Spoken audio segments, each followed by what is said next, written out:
The frequency domain provides an equivalent definition. The long-run covariance is proportional to the score spectrum at frequency 0. Slowly moving score components are especially important because they accumulate rather than cancel in sample averages. Estimating the long-run covariance is therefore the same basic problem as estimating a spectral density at 0. We can combine sample autocovariances across lags or average periodogram information near 0. The two constructions are linked by Fourier transformation. A direct sum of all sample autocovariances performs poorly because long lag estimates are extremely noisy. HAC estimators control that noise by applying weights that decline with lag and by truncating or effectively shrinking distant terms. The Newey-West estimator uses Bartlett weights, which fall linearly from 1 at lag 0 to 0 at the selected cutoff. This produces a consistent estimator under suitable conditions when the cutoff grows with sample size, but remains small relative to it. The lag cutoff, often called a bandwidth, determines how much dependence is included. A short bandwidth may miss economically relevant serial correlation and bias the long-run variance.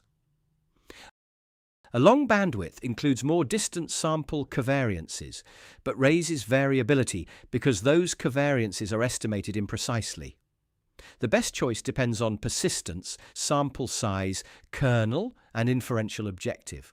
A universal lag number cannot be justified merely because it is a software default or common convention. The covariance window view makes the estimator concrete. Compute residual-based scores, estimate their covariance at each lag, multiply each covariance by a kernel weight, and add the weighted terms symmetrically. Residuals introduce estimation effects, but under standard conditions they provide valid sample analogues. The construction extends from one coefficient to a matrix of moments. Care is needed with centering, degrees of freedom choices, and the exact definition of lagged products, because packages may implement small sample adjustments differently.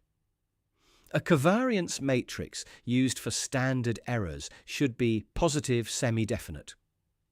Without that property, an estimated variance could be negative, or a quadratic test statistic could behave nonsensically.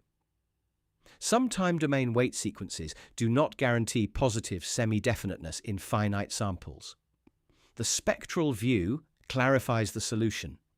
Non-negative frequency weights produce a positive semi-definite weighted periodogram estimator. Bartlett-based Newey-West weighting has this desirable property.